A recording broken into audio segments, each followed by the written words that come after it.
ପାରିନଥିଲା। ରାତ୍ରି ପାଇଁ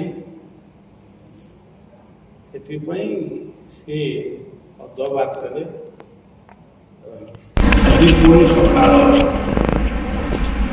9 ପୁଣି ରଥଯାତ୍ରା।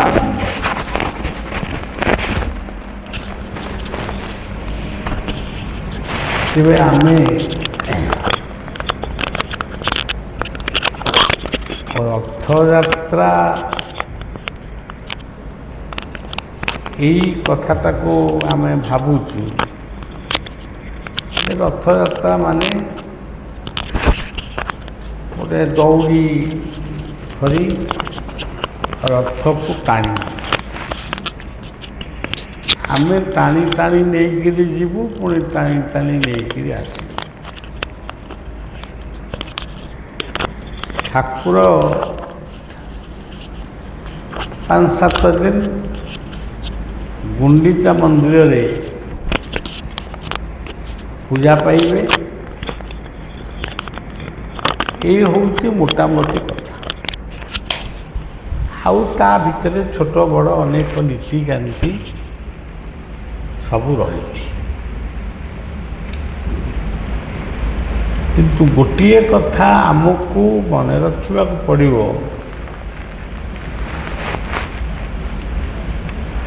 ଆମେ ହେଉଛୁ, କାଲି କହିଥିଲି, ଜୀବନ ହେଉଛି ଗୋଟିଏ ରଥ।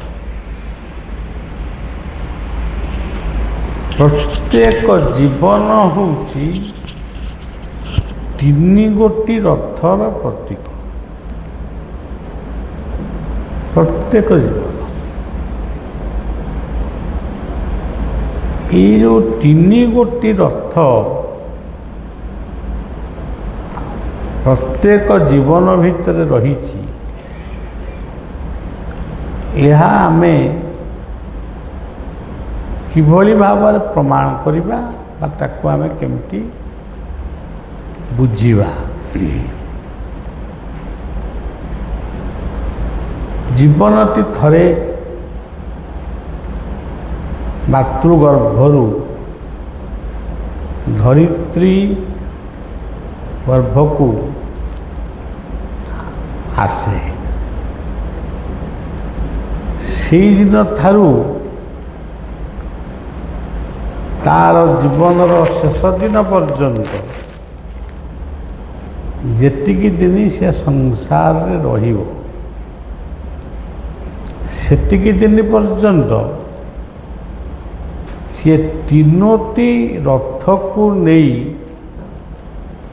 ତାର ଜୀବନ ଯାତ୍ରା ସେ ଆରମ୍ଭ କରିବ ଏବଂ ଶେଷ କରିବ। এই ଜୀବନ ରଥଯାତ୍ରାର ବଡ଼ଦାଣ୍ଡ ହେଉଛି, ଆମେ ଦେଖୁଛୁ ରଥ ଆମକୁ ଯିଏ ପଚାରେ ଆମେ କହୁ ରଥର ଇଏ ହେଉଛି ବଡ଼ଦାଣ୍ଡ। ତେବେ ଜୀବନ ରଥର ବଡ଼ଦାଣ୍ଡ କିଏ?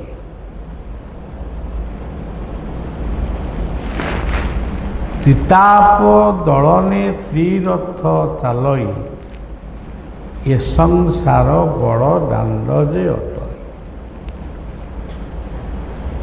ଆମେ ଯେଉଁ ସଂସାରରେ ଜନ୍ମ ହେଇଛେ, ରହିଛେ, ଖାଉଛେ, ପିଉଛେ, ବୁଲୁଛେ, ଭୁଲ କରୁଛେ, ଠିକ କରୁଛେ, ଯାହା କିଛି କରୁଛେ, ସବୁ ଏଇ ସଂସାର ବଡ଼ଦାଣ୍ଡରେ। এইটি ସବୁ এইটি ମାନେ ସବୁ କଥା ଅଛି। ଏ ସଂସାର ବଡ଼ଦାଣ୍ଡରେ ସବୁ କଥା ଅଛି। ପ୍ରଥମରେ ଅଛି ଆତ୍ମା।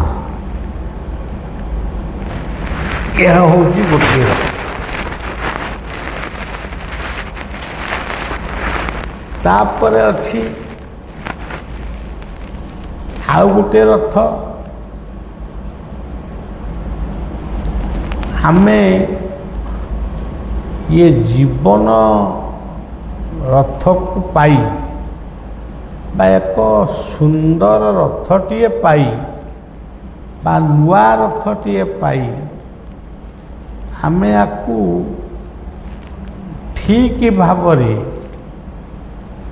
ଶୃଙ୍ଖଳିତ ଭାବରେ ଏହାକୁ ଆମେ ପାଳନ କରିପାରୁନାହୁଁ।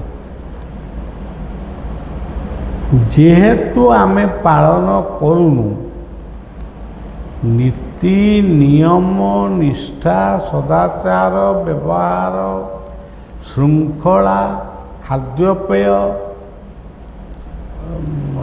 ସମ୍ବନ୍ଧ ଏସବୁ ଯେହେତୁ ଆମର ବିକ୍ଷିପ୍ତ, ସେହେତୁ ଜୀବନ ରଥଟି ମଧ୍ୟ ବିକ୍ଷିପ୍ତ ହୋଇଯାଉଛି।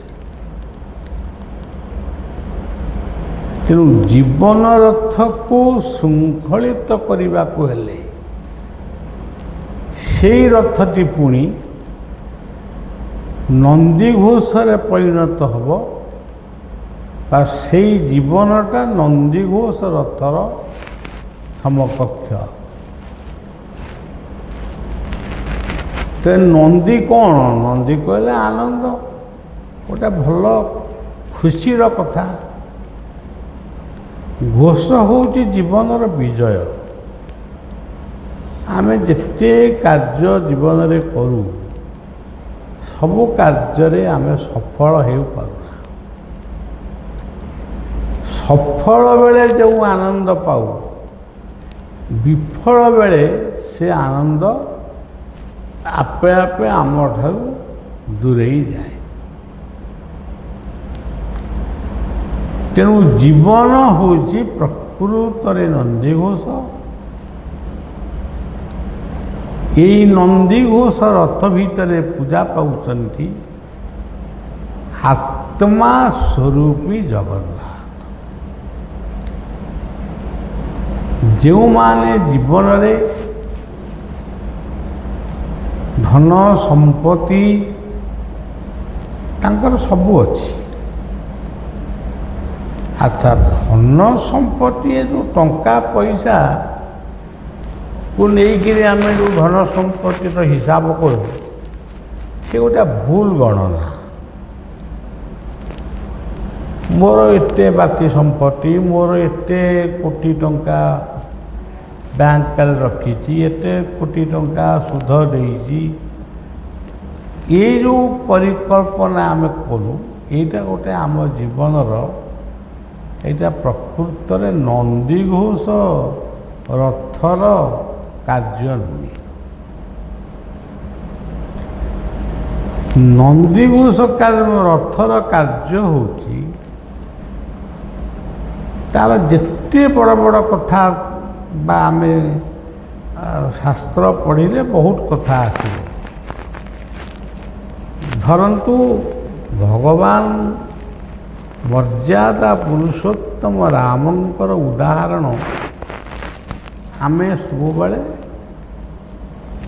ଦେଉ, ଆଜି ବି ଦେଉଛୁ, ଦେବୁ ମଧ୍ୟ। ସେ ରାଜା ଘର ପୁଅ ଥିଲେ, ରାଜବଂଶରେ ବଢ଼ିଥିଲେ, ଯୁବରାଜ ହେବା ପାଇଁ ତାଙ୍କର ସବୁକିଛି ଶୁଭ ଲଗ୍ନ ସ୍ଥିର ହୋଇଥିଲା। କିନ୍ତୁ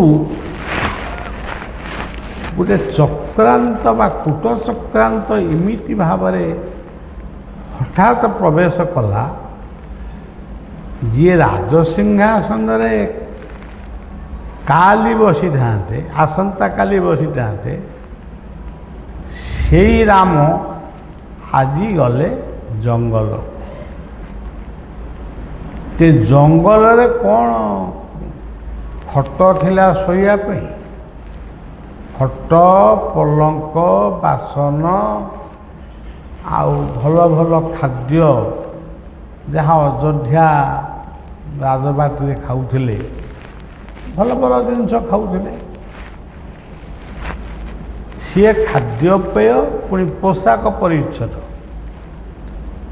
ସେଠି ଭଲ ପୋଷାକ ପିନ୍ଧୁଥିଲେ। ଜଙ୍ଗଲରେ କ'ଣ କେଉଁଠି ଗୋଟେ ମାର୍କେଟ ଥିଲା ନା ଗୋଟେ ଦୋକାନ ଥିଲା ସେ ପଇସା ଦେଇକିରି ପାଟ ଲୁଗା କିଣିକିରି ପିନ୍ଧୁଥିଲେ।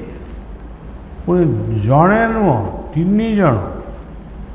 ରାମ କ'ଣ ପିନ୍ଧୁଥିଲେ, ଲକ୍ଷ୍ମଣ କ'ଣ ପିନ୍ଧୁଥିଲେ, ମା ଜାନକୀ କ'ଣ ପିନ୍ଧୁଥିଲେ, ଇଏ ସବୁ ସେ ତାଙ୍କ ପାଇଁ ଲୁଗା ଗୁଡ଼ାକ କେଉଁଠୁ ଆସିଲା? ସେ କଥାଟାକୁ ମଧ୍ୟ ଲୋକ ସମାଧାନ ଠିକ୍ ଭାବରେ କରିପାରନ୍ତିନି। ନା ଗୋଟେ କିଏ ବୋଝିଆ ମୋଟିଆ ଯାହାକୁ କହନ୍ତି, ଆମେ ଆଗ କାଳରେ କହୁଛୁ ମୋଟିଆ, ସେ କ'ଣ ସବୁ ଜାମା ଏ କ'ଣ ଲୁଗା ଶାଢ଼ୀ ସବୁ ତାକୁ ଗୋଟେ ଗଣ୍ଠିଲି କରିକି ବେକରେ ପକେଇକି ତାଙ୍କ ପଛେ ପଛେ ଚାଲିଥିଲା। ସେ ପିନ୍ଧୁଥିଲେ କ'ଣ? ସେ ନିଶ୍ଚୟ ଏଇ ଗଛ ପତ୍ର ବକଳ, ଆମ ଅଲେଖ ବାବାଜୀ ମାନେ ଯେମିତି ଆଜି ଗଛ ବକଳ ପିନ୍ଧିକିରି ବୁଲୁଛନ୍ତି, କ'ଣ ନା ଆମ ଧର୍ମରେ ଅଛି ଆମେ ବକଳ ପିନ୍ଧିବୁ। ଏ ଭାବୁ ତମେ ଯେତିକି ବକଳ ନଷ୍ଟ କଲଣି ସେତିକି ଗଛ ତମେ ସୃଷ୍ଟି କଲଣି। ଖାଲି ବକଳ ପିନ୍ଧିକିରି ବୁଲୁଛ, ତା ଦେହରେ ପୁଣି ମାଡ଼ଗୋଳ ଫୌଜାରୀ ମାଲି ମକଦ୍ଦମା ପର୍ଯ୍ୟନ୍ତ କଥା। ତେବେ ରାମ କ'ଣ ପିନ୍ଧୁଥିଲେ? ରାମ ସେଇ ବକଳ ପିନ୍ଧୁଥିଲେ। କିଏ ତ ସବୁଦିନ ପିନ୍ଧୁଛନ୍ତି, ସେ 14 ବର୍ଷ ପାଇଁ ପିନ୍ଧିଥିଲେ। ଲକ୍ଷ୍ମଣ ବି ସେଇଆ ପିନ୍ଧୁଥିଲେ। ମା ଜାନକୀ ମଧ୍ୟ ସେମିତି ସେଇ ବୃକ୍ଷ ଜଗତରେ ମାନେ ସବୁ ଡିଜାଇନର, ଯେମିତି ଆମେ ଗୋଟେ ଶାଢ଼ୀ ଦୋକାନ କି ଲୁଗା ଦୋକାନକୁ ଗଲେ ବିଭିନ୍ନ ଡିଜାଇନର ଲୁଗା ଶାଢ଼ୀ ସବୁ ଆମେ ଦେଖୁ, ମାନେ ଏ ରଙ୍ଗଟା ଠିକ୍ ହେଲାନି, ସେ ରଙ୍ଗଟା ହେଲା, ଏ ରଙ୍ଗଟା ହେଲାନି। ସେମିତି ରାମ ଲକ୍ଷ୍ମଣ ମା ଜାନକୀଙ୍କ ପାଇଁ ସେଇ ଜଙ୍ଗଲ ଭିତରେ ଯେଉଁ ବୃକ୍ଷରାଜିମାନେ ଥିଲେ, ଲତା ଥିଲେ, ସେଇ ସବୁ ତାରି ଭିତରୁ ତାଙ୍କ ବସ୍ତ୍ର ସଂଗ୍ରହ ହେଉଥିଲା, ଖାଦ୍ୟ ବି ସେଇଠୁ ମିଳୁଥିଲା। ସେ କ'ଣ ହାଣ୍ଡି ଚୁଲି ଡେକ୍ଚି ସବୁ ନେଇକି ଯାଇଥିଲେ, ରୋଷେଇ କରି ଖାଉଥିଲେ। ତେଣୁ ଏଇ ଯେଉଁ ଆହାର ନିଦ୍ରା ମୈଥୁନାଦିକୁ ସଂଯମିତ କରି ତ୍ୟାଗ କରି ସେ ଖୁସିରେ ରହୁ। ଖୁସିରେ କେମିତି ରହିଲେ? ସେ ମୋଟାମୋଟି ଶାଗ ଭାତରେ ସେ ଖୁସି ଥିଲେ। ଏ ଜଙ୍ଗଲରେ ଭାତ ତ ମିଳେନି, ରୁଟି ବି ମିଳେନି। ଜଙ୍ଗଲରେ କ'ଣ କିଏ କେଉଁ ଦୋକାନ କରିଥିଲା ତାଙ୍କୁ ଶାଗ ଭାତ ରୁଟି କରିକି ଦେଉଥିଲା? ସେଇ ଜଙ୍ଗଲର ଫଳମୂଳ ଶାଗ ଯାହା ମିଳୁଥିଲା ସେତିକି ସେ ଖାଉଥିଲେ ଏବଂ ଖୁସିରେ ଥିଲେ। ତେଣୁ ଯେଉଁ ମଣିଷଟି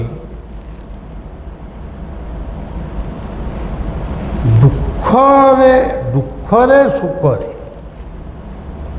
ଯାହା ପାଏ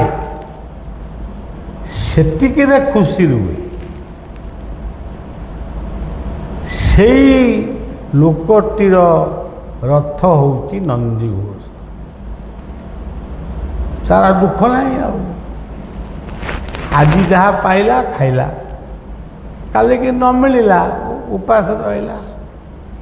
ଭାଗବତରେ ବି ଆମ ଲେଖା ବି ଅଛି, ଅଳପ ବହୁତେ ସନ୍ତୋଷ, ନ ମିଳେ କରେ ଉପବାସ। ଆମେ କେତେଜଣ ଏ ସମାଜରେ ଯେଉଁ ଲୋକ ଅଛୁ, ଆମେ ଏଇ କଥାଟାକୁ କେତେଜଣ ପାଳନ କରୁଛୁ? ଜମା କେହି ପାଳନ କରୁନାହାନ୍ତି। ଯିଏ ଜଣେ 2 ଜଣ କି 3 ଜଣ ପାଳନ କରୁଥିବେ, ସିଏ ମଧ୍ୟ ଗୋଟେ କୌଣସି ନିର୍ଜନ ସ୍ଥାନରେ ବସି କେଉଁଠି କ'ଣ କରୁଥିବେ। ଆମ ଆଖିରେ ସେଇଟା ବି ପଡ଼ିନି। ତେଣୁ ଆତ୍ମାକୁ ନେଇ, ଆତ୍ମା କହିଲେ ଯାହାକୁ ଆମେ କହୁଛୁ ଭଗବାନ, ଆତ୍ମା କହିଲେ ଆମେ ଯେଉଁ ଦେବାଦେବୀ ଏସବୁ ପୂଜାର୍ଚ୍ଚନା ସବୁ ଚାଲିଛି, ଏ ସବୁ ଆତ୍ମାଙ୍କର ପୂଜା। ଏହି ଆତ୍ମାଙ୍କୁ ଚିନ୍ତନ କରି ଯିଏ ଜୀବନରେ ଦୁଃଖକୁ ସୁଖକୁ ପାଶୋରି ଦିଏ, ମୋ ଜୀବନରେ ଦୁଃଖ ନାହିଁ କି ମୋ ଜୀବନରେ ସୁଖ ମଧ୍ୟ ନାହିଁ,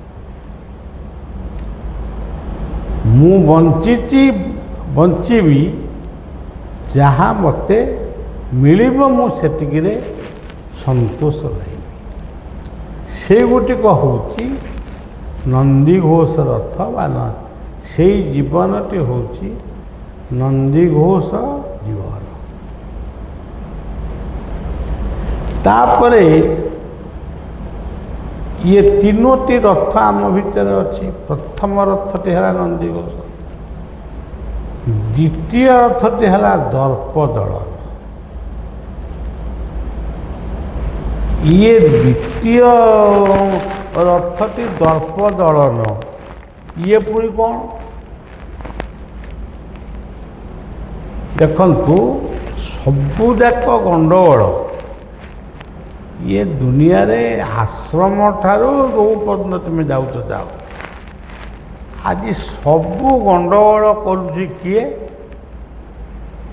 ଆମ ଭିତରେ ଯେଉଁ ଦର୍ପ ଅଭିମାନ ରହିଛି। କିଏ କହୁଛି ମୁଁ ଏଡ଼େ ବଡ଼ ପାଠୁଆ, କିଏ କହୁଛି ମୁଁ ଏଡ଼େ ବଡ଼ ଧନୀ, କିଏ କହୁଛି ମୋର ଏତେ ଲୋକ ମୋ ସହିତ ଅଛନ୍ତି। ଏଇ ଯେଉଁ ବୃଥା, ଏଇଟା ଆଳାପ କୁହାଯିବନି, ବୃଥା ବିଳାପ। ଗୋଟିଏ ଲୋକ ଏଠି ଦୁଇ ତିନିଟା ମଣିଷଙ୍କୁ ମାରିକିରି ଏଇ ମଠକୁ ଆଇଥିଲା, ନାଁ ବଦଳେଇକିରି ଏଇ ମଠରେ ଥିଲା। ଆମେ ଜାଣିଲୁ ଗୋଟେ ଲୋକ ଗୋଟେ ବିପଦରେ ପଡ଼ିଛି, ଗୋଟେ ଆସିକି ଅଛି ଆଉ। କିନ୍ତୁ ଦିନେ ସେଇଟା କେଉଁ ମସିହା ମୋର ମନେ ପଡ଼ୁନି, 81 ମସିହା ବୋଧେ, ଗୋଟେ ବାତ୍ୟା ଆମ ଅଞ୍ଚଳକୁ ଆସିଥିଲା। ସେ ବାତ୍ୟାରେ ଗୋଟେ ଚାଳ ଘର ଥିଲା, ଭାଙ୍ଗି ପଡ଼ିଲା। ଇଏ ଯାଇ ସେଠି ମାମଲତକାର ଭଳିଆ ଅଣ୍ଟାରେ ହାତ ଦେଇ ସେ ଯେଉଁ ଭାଙ୍ଗି ପଡ଼ିଥିଲା ଯେଉଁ ଘରଟା, ସେ ଯାଇକି ଠିଆ ହେଇଛି। ତାରି ଭିତରେ ଗୋଟେ ବିରୁଡ଼ି ବସା ଥିଲା। ସେ ବିରୁଡ଼ି ଗୋଟେ ଆସିକରି ତା ନାକ ଅଗରେ ମାରିଦେଇକି ପଳେଇଲା। ସିଏ ବିରୁଡ଼ି ମାନେ ଯନ୍ତ୍ରଣା ସିଏ ସହି ନପାରି ଖାଲି ଏଣେ ତେଣେ ଦୌଡ଼ିଲା। ଟିକେ ଯେମିତି ଯନ୍ତ୍ରଣା ଉପଶମ ହେଲା, ମୁଁ ତାକୁ ଗୋଟିଏ ଧାଡ଼ି କହିଥିଲି, ତମେ ଜୀବନରେ, ତା ପୂର୍ବରୁ ମୁଁ ସେ ଖବର ପାଇଛି ସବୁ, ତା କଥା ମାନେ ତାର ସବୁ କାର୍ଯ୍ୟ ଆମେ ଖବର ପାଇ, ତମେ ଜୀବନରେ କେତୋଟି ମଣିଷ ମାରିଛ? ନା, ସେ କହିଲା मैं 3 आदमी को मार दिया। 3 जन मनीष को मारच, 3टा मनीष को तुम मारी पारिल, ता रक्तर चिता मध्य तुमको किसी शिक्षा दे पारा नहीं। किंतु तुम्हें केते छोट निजको भाव, जो दिन मारी तुम भाभी मु बहुत बड़ बड़ुआ, मु बहुत बड़ बड़ुआ, जिते बड़े मारिल तुम बड़ुआ बोले भाविल। अच्छा, बर्तमान गोटे छोट पक्षी ता ना हूँ बिरुड़ी, तुम विदेश अच्छ बिरुड़ी को देखु न, गोटे छोट पक्षीटे सी आसिक तुम नाक अगरे मारी देकर गला, नाक अग। सी मारिदे चलीगला तमें माने आखिरु पानी गड़ी तुम्हें ओहो आहा तुम्हें तार किछि करि पारलो ताकू धरी भी पारलोनी मारी भी पारलोनी ताले तमें कौन निजु को गोटा पड़ुआ बोली भावुछ यही गोटे धाड़ी आउ कौन कही मने नहीं से धाड़ी रे से कथाटा गोटे कौ राज्य भासी आसीला मो माध्यम प्रकाश पाइला से ताकू शुणिला शुणिकी एकाथर के परिवर्तन एमती है जे सीता नाइला माड़ी पिंधिला पुरी गला सेठी तीर्थरे स्नान करी प्रायश्चित है पूरा झूला मुनि धरिकी माने गुरु मंत्र जप कला से मनीष तेणु यही मनीष भितर से दर्प दर्पटा यही मनीष भितर अच्छी ये जो दर्प दंभो दर्प विमानस् क्रोध पारुष्यमेव एगुड़ा कौटी अच्छी आमरी भितर अच्छी यहाकू जदि आमे चेष्टा करी तापे तो कटुरी कर तो नहीं जे काटी पकेबू आमे ताकू शास्त्र पढ़ू साधुसंग करूँ भल स्थान बसबू भल बही टिके पढ़ू ये भली जो माने जीवन रे करती तांकर ये दर्पटा आपे आपे दमन हुए जमती देखु आम जमी रावण कथा कहला बेले आम मन भीतर आसे रावण गोटे महादर्पिष्ट रावण थिला तार सुवर्णमय लंका थिला किंतु रामंक द्वारा से मला सेमती आम दुर्योधन कथा कहबू कंस कथा कहबू महिषासुर मर्दन कथा कहबू तेणु दर्पकू दाम्भिकता दंभकू बा दर्पकू जी जीवन रे दलन करि पारिछि बा शांत करि पारिछि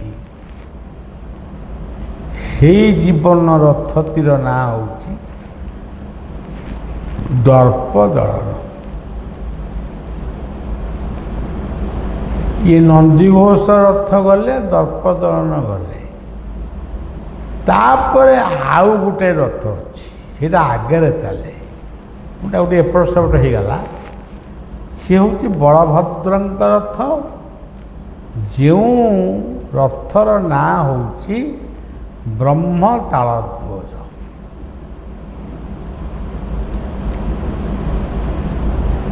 ये जो ब्रह्म शब्दता लगे केवल केन्द्रापड़ा कि प्रकृत से ब्रह्म तालध्वज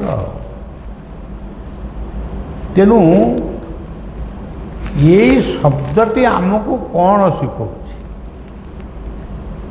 बाटरे चल अबाटरे जाओना अबाटरे गले कंटा मारिब अबाटरे गले झुंटिब गोड़ खंडिया हम बाट धरी जीवनर लक्ष्यस्थल पहुँच बाट धर अबाट को जाना अखाद्य खाओना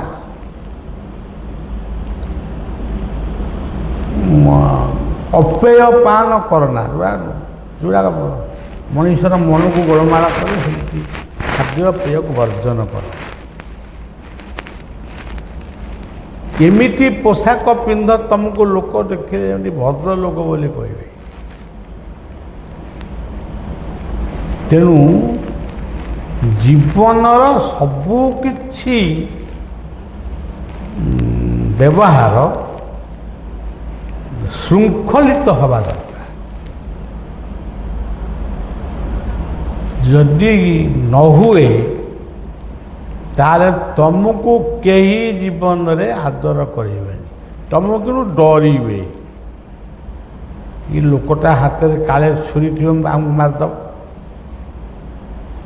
ଏଇ ବର୍ତ୍ତମାନ ସମାଜରେ ଟିଭି ଯେଉଁଦିନ ଲଗେଇବ, ଯେତେବେଳେ ଲଗେଇବ, ସେ ନିଶ୍ଚିତ ଭାବରେ ଗୋଟାଏ ଦୁଇଟା ସମ୍ବାଦ ଥିବ। ଇଏ ତାକୁ ମାରିଦେଲା, ସିଏ ତାକୁ ମାରିଦେଲା, ଇଏ ତଣ୍ଟି ଚିପି ଦେଲା, ଏମିତି ବିଭିନ୍ନ କଥା। ମୁଁ ଏବେ ଗୋଟେ ସ୍ଥିର କରିଛି, ଟିଭି ଆମର ବନ୍ଦ ହେବ। ଆମ ଟିଭି କିଏ ଦେଖିବୁ? ଯଦି ଦେଖିବୁ ନ୍ୟୁଜ୍ ଟିକେ ଦେଖିବୁ, ଚୁପଚାପ ବସିବୁ। ତେଣୁ ମଣିଷର ଏଇ ଯେଉଁ ତିନୋଟି ଗୁଣ ଦୁର୍ଗୁଣରେ ପରିଣତ ହେଇଛି। ନନ୍ଦିଘୋଷ, ତାଳଧ୍ୱଜ, ନନ୍ଦିଘୋଷ, ଦର୍ପଦଳନ, ଏଇଗୁଡ଼ାକ ଯଦି ପ୍ରକୃତରେ ଶାନ୍ତ ହେଇଛି ତାହେଲେ ଆମକୁ କେହି କହିଲା ବାଲା ନାହିଁ। ତଥାପି ଦୁଃଖ ଆସିପାରେ, ତଥାପି ବିପଦ ଆସିପାରେ, ବହୁତ କଥା ଆମ ପାଇଁ ଆସିପାରେ, କିନ୍ତୁ ପୁଣି ସମୟର ପ୍ରଭାବରେ, ସମୟର କୋଳରେ ସେ ସବୁଗୁଡ଼ିକ ପୁଣି ବିଲୀନ ହେଇଯିବ। ଏଠି ଆମେ ଯେତେ ବସିଛେ, ଯଦି କେତେବେଳେ କେତେବେଳେ ଅତୀତଟାକୁ ସମୀକ୍ଷା କରିବ, ଅତୀତକୁ ମନେ ପକାଇବ, ମୁଁ ସେଇ ମଣିଷ, ମୁଁ ଥିଲି କ'ଣ, ହେଲି କ'ଣ, ବର୍ତ୍ତମାନ ମୁଁ କିଏ, ଏଇ କଥାକୁ ଯଦି ଆମେ ଜୀବନରେ କେବଳ ସମୀକ୍ଷା କରିବା, ଯଦି ତା ଭିତରେ କିଛି ଦୋଷ ତ୍ରୁଟି ରହିଯାଇଛି, ସେଥିପାଇଁ ଆମେ ଯାଇକରି ପ୍ରାୟଶ୍ଚିତ କରିବା, ସେସବୁ କିଛି ଦରକାର ନାହିଁ। ପ୍ରାୟଶ୍ଚିତ କରି ଗୋଟେ ମନ୍ତ୍ର କ'ଣ ଅଛି, ସେସବୁ ମନ୍ତ୍ର ମାନେ ବହୁତ ମନ୍ତ୍ର ଅଛି ଆଉ, କିନ୍ତୁ ଆମେ ଜାଣିଛୁ ମନ୍ତ୍ର ଆମର ଏତେ କିଏ ମୁଖସ୍ଥ କରିବ? ବ୍ରାହ୍ମଣମାନେ ତାଙ୍କର ମନ୍ତ୍ର ମୁଖସ୍ଥ କରୁଛନ୍ତି, ପୂଜା କରିବାକୁ ଯାଉଛନ୍ତି, 150 କି 500 1000 ପାଉ। ଆମେ ମନ୍ତ୍ର ମୁଖସ୍ଥ କଲେ ଆମକୁ କିଏ ନେବ? ତେଣୁ ଆମେ ଗୋଟେ ମନ୍ତ୍ର ମୁଖସ୍ଥ କରିଛୁ, ସେ ହେଉଛି ଜୟ ଗୁରୁ। ଇଏ ହେଲା ଗୋଟେ ମନ୍ତ୍ର, ସରଳିଆ ମନ୍ତ୍ରଟିଏ, ଜୟ ଗୁରୁ। ଆଉ ଗୋଟେ ମନ୍ତ୍ର ଆମେ ବି ମାନେ ସ୍ମରଣ କରୁ, ସେ ମନ୍ତ୍ରଟି ହେଲା ହରି ବୋଲ। ସରଳିଆ ମନ୍ତ୍ରଟିଏ। ଏମିତି କେତୋଟି ମନ୍ତ୍ର ଆମ ପାଖରେ ଅଛି। ହଁ, ଆଉ ଗୋଟେ ସର୍ବଶ୍ରେଷ୍ଠ ମନ୍ତ୍ର ଅଛି,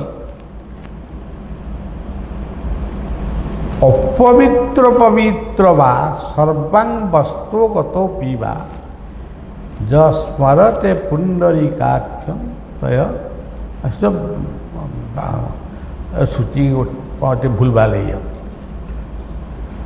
ଅପବିତ୍ର ଥାଅ କିମ୍ବା ପବିତ୍ର ଥାଅ, ବିଷ୍ଣୁଙ୍କୁ ଯଦି ସ୍ମରଣ କରିବ, ସେଇଥିରେ ତୁମ ପାପ ଯାକ ସବୁ ଯିବ। ଯଦି ଏହାକୁ ଜାଣିଛ, ତାହେଲେ କ'ଣ ସ୍ମରଣ କରୁଛ? ତେଣୁ ଯଦି ପ୍ରକୃତରେ ଆମେ ଆମ ମନ, କାୟ, ବଚନ ଯଦି ଶାନ୍ତ ହେବ, ତାହେଲେ ଆମେ ନିଶ୍ଚିତ ଭାବରେ ଜୀବନର ଲକ୍ଷ୍ୟସ୍ଥଳରେ ପହଞ୍ଚି ପାରିବା। ଝଡ଼ ଆସିବ, ବିଜୁଳି ଆସିବ, ପବନ ଆସିବ, ଘଡ଼ଘଡ଼ି ମାରିବ, ବର୍ଷା ବି ବର୍ଷିଯିବ, ନଈରେ ବନ୍ୟା ବି ଆସିବ। ଯେତେ ଯାହା ଆସିଲେ ବି ସବୁ କଥାକୁ ସେ କ୍ଷମା ଦେଇ ଆମକୁ କୃପା କରିବେ। ବାୟା ଗୋଟେ ଶବ୍ଦ କହନ୍ତି ଯେ ଦୟା କରନ୍ତୁ, ପରେ ଯିଏ ବାବାଙ୍କୁ କହେ ବାବା ଟିକେ ଦୟା କରିବେ, ସେ ସେଠୁ କହନ୍ତି ଦୟାକୁ ଓଲଟେଇ ଦିଅ। ଦୟା କହିଲେ ୟାଦ, ତୁମେ ଯଦି ୟାଦ କରିବ ଦୟାଟା ଆପେ ଆପେ ଆସିବ। ତୁମେ ଯଦି ତାଙ୍କୁ ସ୍ମରଣ କରୁନା, ତମ ବଳଟାକୁ ତୁମେ ନେଇକିରି ସବୁବେଳେ ଚାଲିଛ, ତେବେ ଛାଡ଼, ଆଉ ଏତେ କଥା କହିବାନି। ମୁଁ ମଧ୍ୟ ନିଜେ ନିଜକୁ ସେଇଥିରେ ଅଛି। ନିଜକୁ ଆଗରୁ ଏତେ ସମୀକ୍ଷା କରୁନଥିଲି, ଏବେ ସବୁଦିନ ପ୍ରାୟ ମୁଁ ସମୀକ୍ଷା କରୁଛି। ଜୀବନରେ କେଉଁଠି ଭୁଲ ରହିଛି, ଭୁଲଟା କେଉଁଠି ରହିଗଲା, ଭୁଲର ପ୍ରାୟଶ୍ଚିତ କ'ଣ ମୁଁ କରିଛି କି ନା। ଯଦି ବର୍ତ୍ତମାନ ଚାହିଁବି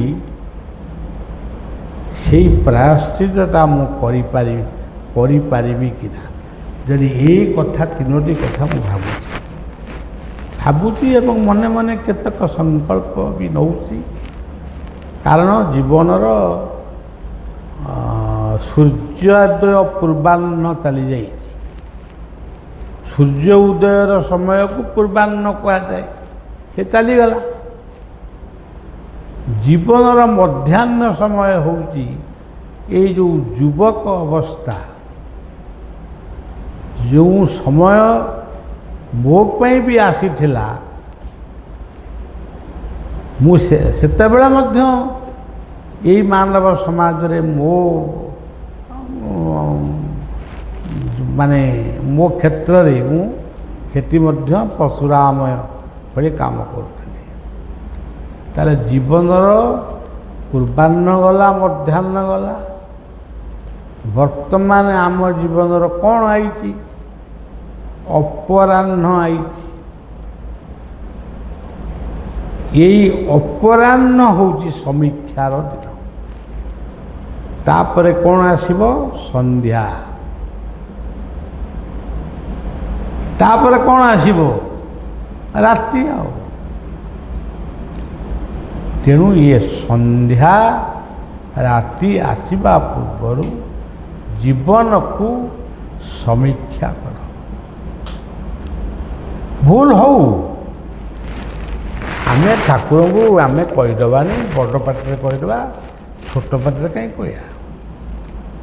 ମୁଁ ଜୀବନରେ ଭୁଲ କରିଛି, ଯାଉଁ ଯାଉଁ ଏ ବାଟରେ ଯିବା କଥା ସେ ବାଟରେ ଯାଇଛି, ଇଏ କଥା କହିବା କଥା ସେ କଥା କହିଛି। ଆମେ ବଡ଼ ପାଟିରେ କହିବା। ଯଦି ଆମେ ନିର୍ଭୀକ ଭାବରେ ଇଷ୍ଟଦେବଙ୍କ ପାଖରେ, ଗୁରୁଦେବଙ୍କ ପାଖରେ କି ଗୁରୁଜନଙ୍କ ପାଖରେ ଯଦି ଆମେ ସତ୍ୟ କହି ଶିଖିବା ଏବଂ ସଂଯମତା ଶିଖିବା, ତାହେଲେ ନିଶ୍ଚିତ ଭାବରେ ଆମ ପାପର ପ୍ରାୟଶ୍ଚିତ। ନହେଲେ ନାହିଁ ଆମେ ଯାଇ କାଠ ଭଳିଆ ଚୁଲିରେ ପଶି ଜଳା ହେବୁ, ଆ ବ୍ୟତୀତ କିଛି ନାହିଁ। ଏଇ ହେଉଛି କଥା। ଆଜିର ଏହି ପବିତ୍ର କଥା ସେଇ ପ୍ରଭୁ ଜଗନ୍ନାଥଙ୍କ ପାଦ ତଳେ, ଶିଶୁ ଅନନ୍ତଙ୍କର ପାଦ ତଳେ, ମା ଜ୍ୟୋତିର୍ପ୍ରଭା ରାମଚନ୍ଦ୍ରଙ୍କ ପାଦ ତଳେ, ଗୁରୁଦେବଙ୍କ ପାଦ ତଳେ ସମର୍ପଣ କରି ଆଜିର ପବିତ୍ର କଥାକୁ ଏଇଠି ବିଶ୍ରାମ ଦେଉଛି। ନାମ କର ଏବଂ ନାମ କରି ନିଜ